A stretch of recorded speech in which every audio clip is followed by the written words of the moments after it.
탈당으로 무소속이 된 김남국 의원의 코인 의혹이 끊임없이 확산하는 모습입니다. 검찰은 가상자산 거래소를 압수수색하며 수사에 속도를 내고 있습니다. 김 의원은 해명하고 있지만 의혹은 계속되고 있습니다. 김한규 변호사와 이야기 나눠봅니다. 안녕하십니까? 네, 안녕하세요. 네, 일단 이틀 연속 검찰이 가상자산 거래소를 압수수색했는데 이곳에서 확보한 자료는 무엇을 확인하기 위한 겁니까? 네, 사실 이제 이거는 이제 코인의 특수성을 이해하면 좀 쉽게 접근할 수 있는데요. 네. 가장 중요한 것은 지금 어떤 우리가 알고 있는 어떤 금융기관의 거래 내역이 아니라 이 코인, 이 거래소를 통한 예를 들면 업비트라든가 비트콘 같은 거래소를 통해서 어떤 코인 지갑이라고 해서 이 김남국 의원이 어떻게 보면 처음부터 이 코인을 어떻게 거래해왔는지 또는 뭐 제3자를 통해서 코인을 제공받은 것이 있는지 전반적인 흐름을 다 알 수 있게 되는 겁니다. 검찰 입장에서는. 어떻게 보면 이제 그동안 김남국 의원이 얘기하고 있는 것이 은행과의 거래 내역뿐만 아니라 자체적인 거래소 내에서의 움직임까지 확인할 수 있기 때문에 그런 검찰이 압수수색을 한 거군요. 네. 이 거래소를 통해 가게 되면은 네. 뭐 김남국 의원이 당초 맨 처음에 해명했던 것은 뭐 주식 매도 대금으로 그 거래소를 통해서 지금 논란이 되고 있는 유믹스라는 코인을 뭐 대량으로 구입했다. 이게 네. 논의의 출발점 아니겠습니까? 그렇죠. 그러면은 과연 이 돈이 사실 이 주식 대금이 맞냐? 사실 이 부분부터가 해명 직후에 다수 언론 보도를 통해서 의혹이 제기된 겁니다. 왜냐하면은 김남국 의원은 유믹스 말고도 무려 수십 종에 달하는 코인들을 이제 구입한 지금 흔적들이 지금 연일 보도가 되고 있거든요. 예. 그럼 그 코인들은 대체 무슨 돈으로 구입한 것이냐? 그러면 예를 들면은 뭐 코인을 매도해서 코인을 통해서 또 이 돈으로 산 것인지. 그리고 가장 지금 의혹이 제기되고 있는 것은 이 돈이 아니라 누군가의 어떤 제3자를 통해서 제3자 어떤 지갑을 통해서 이 김남국 의원의 지갑을 통해서 이 코인을 구입한 것이 아닌지 이런 전반적인 흐름들을 이 거래소 압수수색을 통해서 검찰이 확보할 수 있거든요. 그렇게 되면은 뭐 김남국 의원이 처음에 해명했던 부분과 뭐 상당 부분 또 일치된다든가 또는 그것이 사실이 아닌 것으로 드러난다든가 더 나아가서는 법을 위반한 흔적이 난다든가 네. 아마 검찰이 심도 있게 수사하면 어느 정도 드러날 것으로 보입니다. 예. 보통 이제 이 압수수색 같은 경우에 김남국 의원의 지갑을 일단 보겠다라고 요청을 지난해 한 2번 했잖아요. 근데 네, 맞습니다. 2번은 안 됐다가 이번에는 인정을 해줘서 압수수색을 실행을 했단 말이죠. 어떤 의미입니까, 이건? 기본적으로 이제 압수수색이라는 것은 강제 수사 아니겠습니까? 그러면은 우리가 법에 규정된 대로 법원에서 영장이 발부돼야 됩니다. 그럼 영장이 발부돼야 되려면은 어떤 최소한의 범죄가 소명돼야 되거든요. 근데 사실은 이 압수수색과 그다음에 이것과 좀 더 무거운 어떤 뭐 강제 수사 단계인 인신 구속이 있지 않습니까? 네. 인신 구속 같은 경우는 굉장히 그 범죄 소명이 어느 정도 상당 부분 소명이 돼야 됩니다. 근데 압수수색 같은 경우는 그 정도까지 소명되지 않아도 되는데요. 이전에 기각된 것은 어떤 이런 형사법규를 위반한 최소한의 소명이 되지 않았다고 법원이 본 거고요. 예. 이번에 발부된 것은 어느 정도 이제 소명이 됐다. 그럼 검찰은 이제 수사의 첫 단추는 좀 맨 것 아닌가. 이제 향후에 과연 진짜로 김남국 의원이 뭐 형사법규를 위반한 것이 사실인지 네. 아니면 단순히 이것이 뭐 의원으로서 뭐 코인을 뭐 의정기관에 의정 활동하면서 했다든가 이런 아니면 과다 보였다든가 이런 도덕적으로 비난받을 것인지는 뭐 검찰 수사에 달려 있죠. 예. 말씀하신 것처럼 영장에 적시된 이제 혐의 같은 경우에 보니까 정치자금법 위반, 조세 포탈, 그리고 범죄 수익 은닉 이 정도의 혐의가 있었단 말이죠. 이거 3개가 다가 아닐 수도 있는 거죠. 혐의가 어느 정도 소명됐다. 사실 정치자금법 위반이 검찰 입장에서는 가장 쉽게 소명할 수 있는 겁니다. 왜냐하면 사실은 정치자금법 위반이라는 것은 네.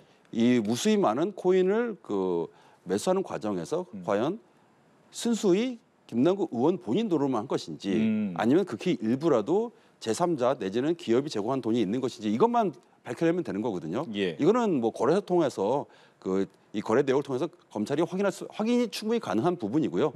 여기엔 대가성도 필요 없습니다. 네. 우리 법에는 정치자금이라는 것이 뭐 후원금이라든가 뭐 기타금이라든가 국고 보조 이렇게 딱 한정되어 있거든요. 그 외에 돈을 받게 되면 무조건 정치자금법 위반입니다. 여기 더 나아가서 만약에 대가성이 나오게 되면 예. 그때는 이제 뇌물이 되겠죠. 그래서 정치자금법 위반이 만약에 검찰이 밝혀낸다면은 네. 뭐 그것이 자동적으로 이게 자금 세탁과 의혹까지 발생되기 때문에 뭐 범죄 수익 은닉이라든가 뭐 탈세라든가 이게 줄줄이 연결될 수 있거든요. 그래서 이 정치자금법 위반 혐의를 밝히는데 아마는 검찰은 좀 집중하지 않을까 생각합니다. 예.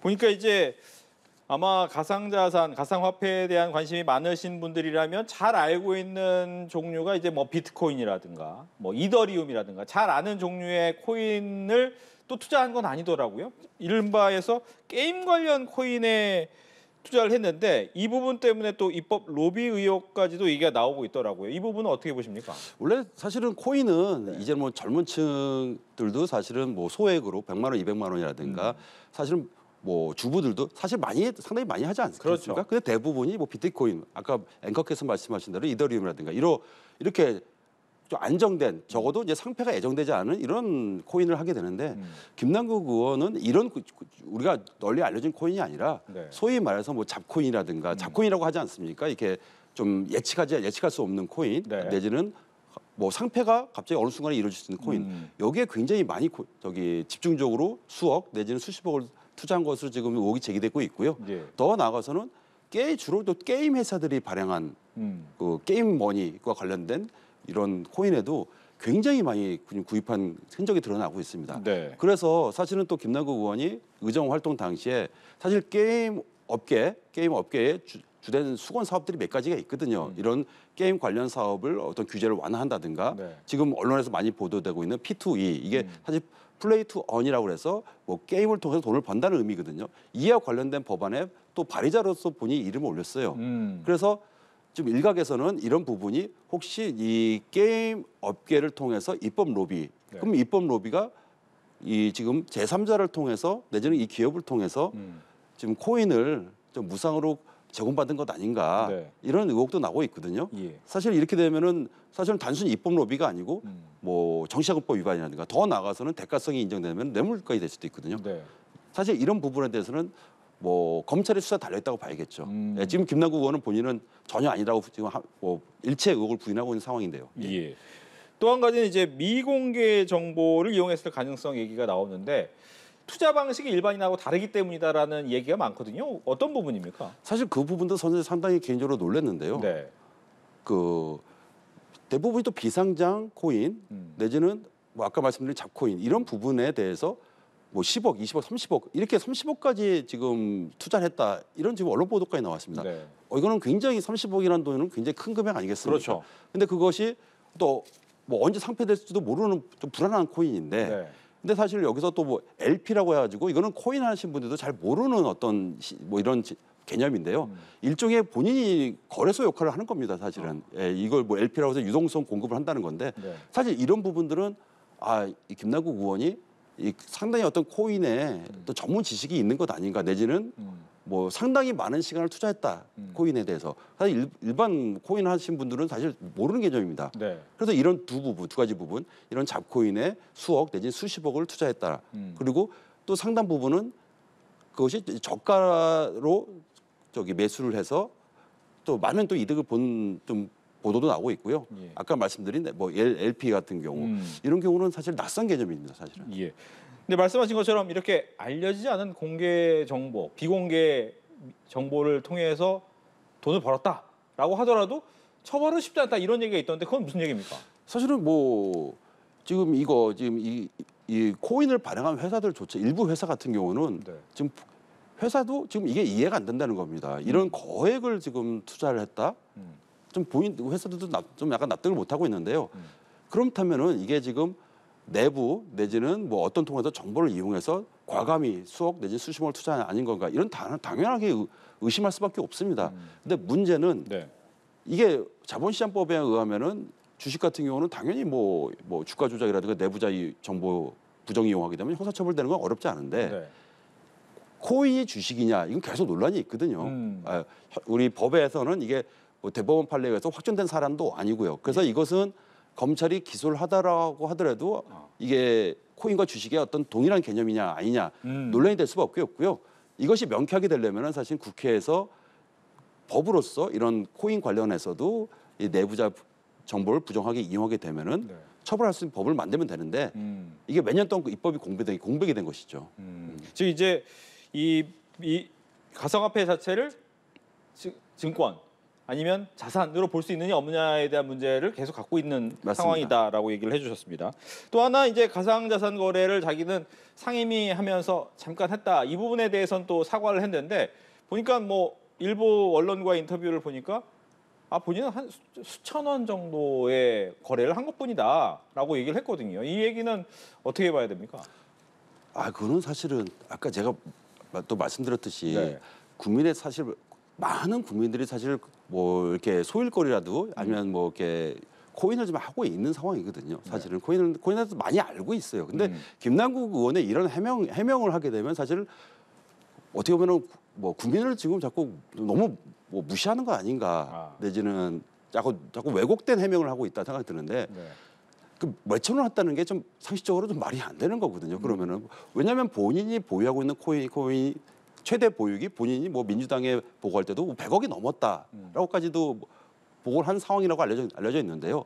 여기서 몇천 원이라는 것은 뭐 한두 번 했다, 뭐 내지는 두세 번 했다 이런 개념입니까? 그건 납득이 안 되고요. 솔직하게 해명을 할 필요인데 최소한도 그런 시간을 하게 되면 본인이 코인 보유 액수를 고려하면은 뭐 최소한 몇 천만 원 단위는 아닐까라는 게 합리적인 의심이거든요. 사실 이런 부분에 대해서는 그냥 정중하게 진짜 진심으로 국민들에게 사과하고 의정 활동에 대해서 국회의원으로서 완전히 뭐 망각한 거 아니겠습니까? 사실 이런 것 때문에 일각에서는 뭐 의원직 사퇴하라 이런 목소리도 나오는 거고요. 네. 이제 게임 업계에서의 이제 수건 사업 중에 하나가 P2E 이제 이와 관련된 부분이었는데 관련된 법안은 발의했지만 김 의원 같은 경우에는 나 이해 충돌과는 좀 거리가 먼 거다. 왜냐하면 게임진흥법 같은 경우에는 오히려 게임업계 싫어하는 내용을 나는 입법을 했다라는 얘기를 했단 말이죠. 이 부분은 그러면 그렇게 이해를 해도 되는 겁니까?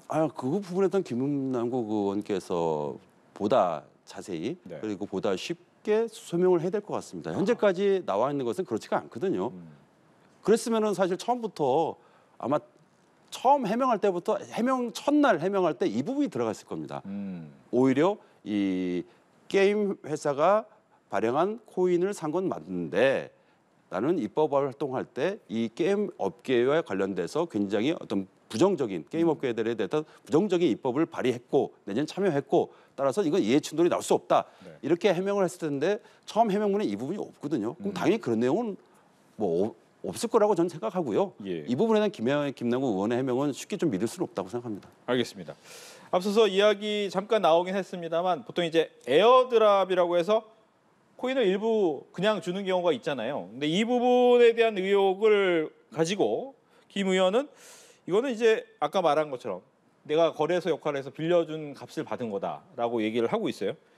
근데 이 부분이 잘못됐다라는 해명은 어떻게 들으셨습니까? 사실 뭐 에어드롭이라고 해서 이거는 사실은 뭐 코인 발행 회사들이 뭐 널리 홍보하기 위해서 좀 이렇게 뿌리는 경우가 있죠. 뿌리는 경우는 있습니다. 다만 이제 여기서 뿌리는 경우인데 그 대상에 이 코인을 받는 사람이 이제 김남국 국회의원 아니겠습니까? 그러면 과연 이 제공하는 측에서 김남국 의원이 얘 거래 지갑인 것인지 이것을 인식했는지 그리고 서로 왜냐하면 자연스럽게 뿌리는 와중에서 그게 코인의 액수가 동일한 것인지 일반 국민들과 아니면은 그게 의원인 걸 알고 있었는지 거기에 어떤 뭐 입법 로비라든가 청탁이 있었는지 이런 부분은 검찰이 좀 들여다봐야겠죠. 그리고 끝으로 한 가지만 지금 뭐 압수수색이 2차례 진행이 되고 있는데 보통 이렇게 가상화폐의 거래소를 압수수색해서 결과가 나오기까지는 시간이 어느 정도나 걸릴 수 있습니까? 아마 그렇게 오랜 시간은 걸릴 것 같지 않습니다. 오히려 저는 아마 이게 코인 거래가 굉장히 많았을 거라고 생각이 드는데 그렇게 본인도 하나하나 다 보여줄 수가 없기 때문에 자기가 자료를 내지 못한다라고 또 해명도 했지 않습니까? 그 해명은 좀 적어도 민주당에는 공개했어야죠. 왜냐하면 민주당 진상위원회에서 김남국 의원이 모든 자료를 주지는 않았다. 그래서 이걸 조사하기 좀 한계가 있다 이렇게 입장을 냈거든요. 사실은 그거는 모든 자료를 더더 자기가 소속했던 당에는 다 제공해야죠. 사실은 그러면은 코인 전문가를 통해서 접근하게 되면은 이런 것을 사실 밝히는 데는 그리 오래 걸리지 않고요. 오히려 그 검찰에서 만약 거기서 이제 범죄에 관련된 단서가 발견이 되면 그때부터 이제 수사가 더 확대되게 되면 수사가 좀 장기전이 될 가능성도 있습니다. 알겠습니다. 이렇게 해서 탈당으로 무소속이 된 김남국 의원의 코인 의혹과 관련해서 김한규 변호사와 이야기를 나눠봤습니다. 오늘 얘기 잘 들었습니다.